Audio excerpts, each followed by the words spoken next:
Hello everyone, আমার channel my ফ্যামিলিতে তোমাদের সবাইকে অনেক অনেক স্বাগত। আজকে আবারও একটা ব্লগ ভিডিও তোমাদের সাথে শেয়ার করছি। ভিডিওটি শেষ পর্যন্ত দেখার অনুরোধ রইল।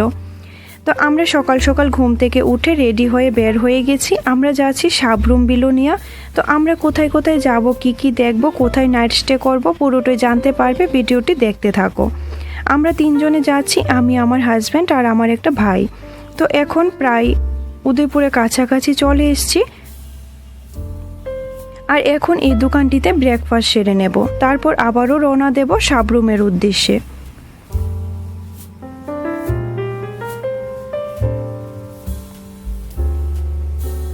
আর আগরতলা থেকে সাবরুমের দূরত্ব হয়েছে প্রায় 130 কিলোমিটার। তারপর রাস্তায় আবারও দাঁড়িয়ে পড়লাম তালশাঁস খেতে। আমার কাছে তালশাঁস খেতে মোটামুটি লাগে, তোমাদের কাছে কেমন লাগে কমেন্টে কিন্তু জানিও। তো আমরা যেদিন যাচ্ছিলাম সেদিনটা ছিল রবিবার, আর ওই দিনের ওয়েদারটাও খুব ভালো ছিল, এত গরমও ছিল না আর রৌদ্রও ছিল না।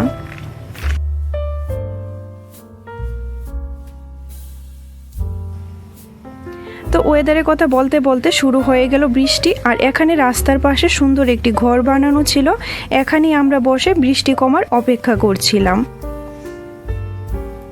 তো একটু সময় অপেক্ষা করার পর বৃষ্টিও কিন্তু কমে গেছে। তো এখন ব্যাগটা গুছিয়ে আবারও রওনা দেব।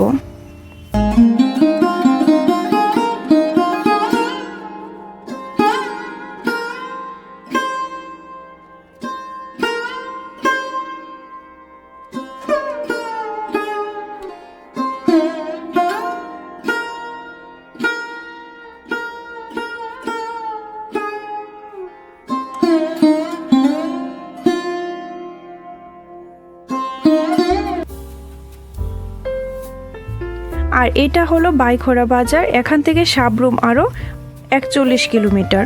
সাবরুম যাওয়ার পথে কিছু কিছু জায়গা আমরা দেখতে দেখতে যাব। তো এখন চলে আসলাম পিলাক। এখন আমরা যে জায়গাটিতে আছি সেটি হলো শ্যাম সুন্দর টিলা। জায়গাটি কিন্তু খুব সুন্দর। ভেতরে ঢুকতে দুই পাশে সুন্দর সুন্দর বসার জায়গা ছিল। তো এখন চলো ভেতরের দিকটা ঘুরে আসি। উদয়পুর থেকে প্রায় 50 কিলোমিটার দূরে এই পিলাক পীঠটি হিন্দুদের পাশাপাশি বৌদ্ধ ভক্তদের জন্য একটি পবিত্র স্থান। এই স্থানটিতে সপ্তম এবং নবম শতাব্দীর প্রত্নতান্ত্রিক অবশেষে রয়েছে। এই স্থানে অবলোকিতেশ্বর এবং নরসিংহের বিশাল পাথরের ছবি সহ কিছু সুন্দর সুন্দর ছবি ছড়িয়ে ছিটিয়ে পাওয়া গেছিল। পিলাক গৌরবময় অতীতের এক গুপ্তধন। এখানে প্রাপ্ত পোড়ামাটির ফলক এবং শিলিং এই অঞ্চলে টিকে থাকা ভিন্ন ভিন্ন অতীতের প্রমাণ দেয়।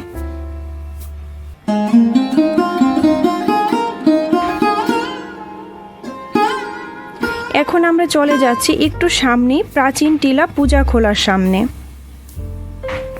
তো আমি তো এই প্রথমবার পিলাক আসলাম, আমার খুব ভালো লেগেছে এসে। তোমরা যারা এখনো আসোনি একবার হলো ঘুরে যেও এসে।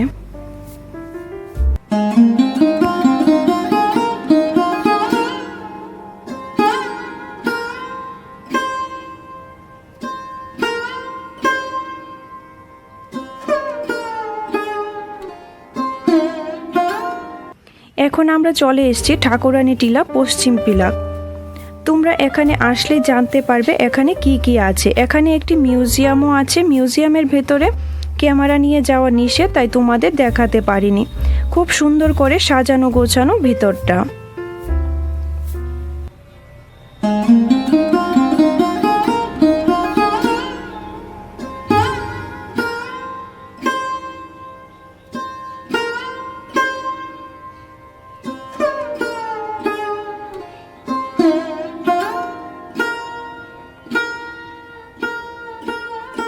তো আমরা পিলাক ঘুরে বের হয়ে গেছি, আর যাওয়ার পথে খুবই সুন্দর প্রাকৃতিক সৌন্দর্য দেখতে পেলাম। শহরের এই ব্যস্ততম জীবনের মাঝখান থেকে বেরিয়ে 1-2 দিনের জন্য যখন গ্রামে আসি তখন সত্যিই খুব ভালো লাগে। তো তারপর সাবরুম যাওয়ার পথেই পড়েছে এই শহীদ ধনঞ্জয় ইকো পার্কটি। তো চলো ভেতরে গিয়ে দেখি। আর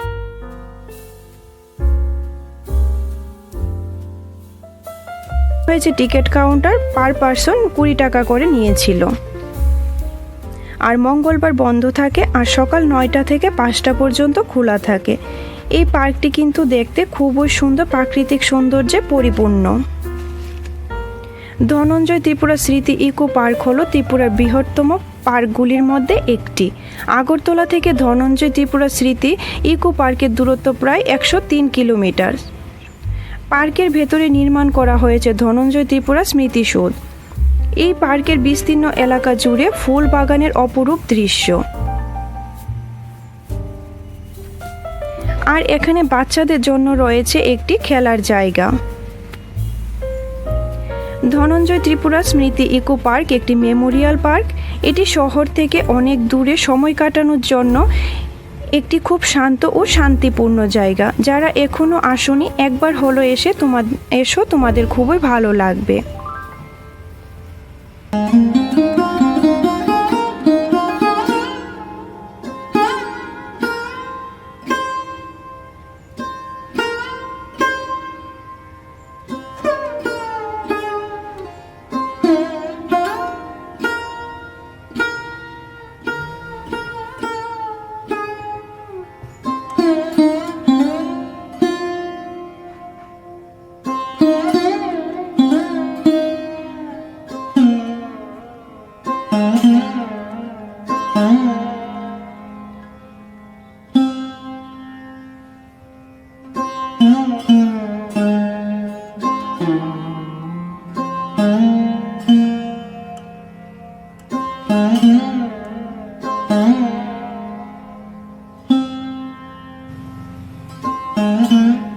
আর এই যে এটি কি, তোমরা যদি কেউ জানো অবশ্যই কিন্তু আমাকে কমেন্টে জানিও।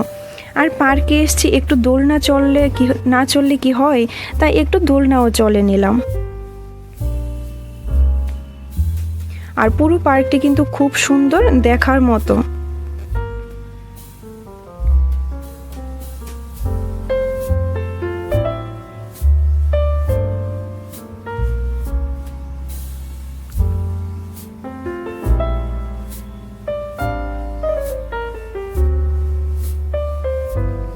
পুরো পার্কটি ঘুরে নিলাম, খুব ভালো লেগেছে পার্কটিতে এসে। এখন বের হয়ে যাচ্ছি, তো চলো আবারও যাওয়া যাক। তো তারপর আমরা কোথায় যাচ্ছি ভিডিওটি দেখতে থাকো, জানতে পারবে।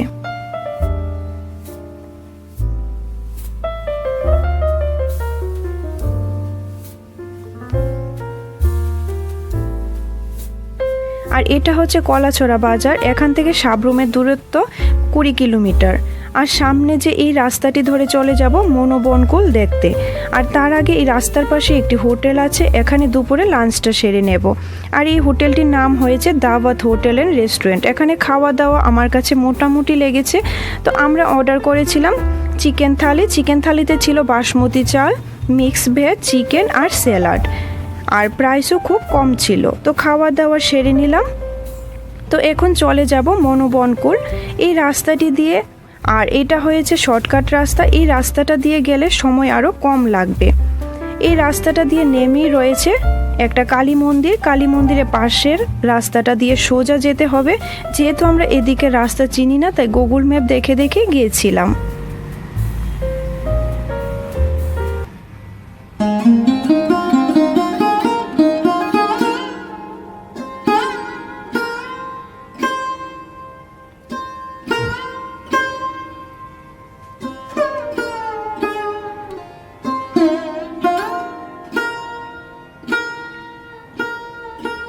আর রাস্তায় আরও অনেক লোক পেয়েছি যারা মনোবনকুল যাচ্ছে। দেখো এখান থেকে রাস্তাটা কত ভালো লাগছে। এই রকম পাম গাছ থেকে যখন দেখা শুরু হবে তখনই মনে করবে তোমরা চলে এসছো বুদ্ধ মন্দিরের কাছাকাছি। তো এই যে চলে আসলাম মনোবনকুল বুদ্ধ মন্দিরে। চলো মন্দিরটা ঘুরে দেখি। মনুবনকুল স্থিত মহামুনির বুদ্ধ মন্দিরটি প্রতিদিন সকাল 6টা থেকে সন্ধ্যা 7টা পর্যন্ত খোলা থাকে। প্রতি বছর মার্চ এপ্রিল মাসে একটি বিখ্যাত সপ্তাহব্যাপী মেলা অনুষ্ঠিত হয়।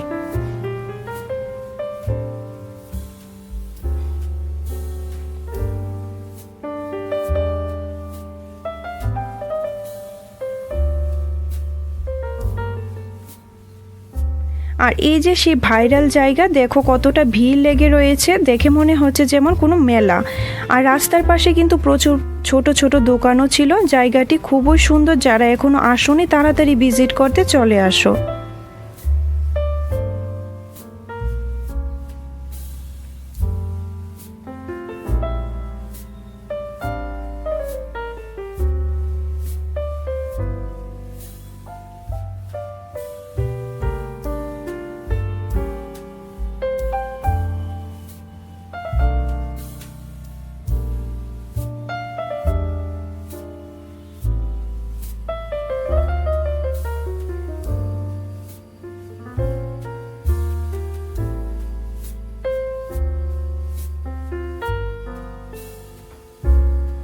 তো এখন আমরা আবারও চললাম সাবরুমের উদ্দেশ্যে।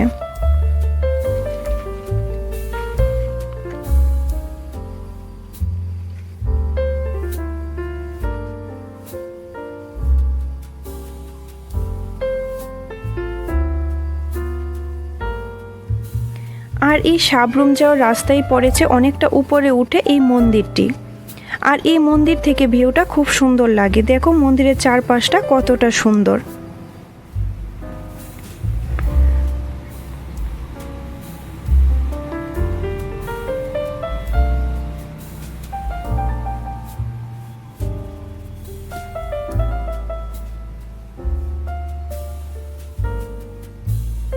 এখন প্রায় সন্ধ্যা 6টা বেজে গেছে আর আমরা চলে এসেছি সাবরুম বাজারে।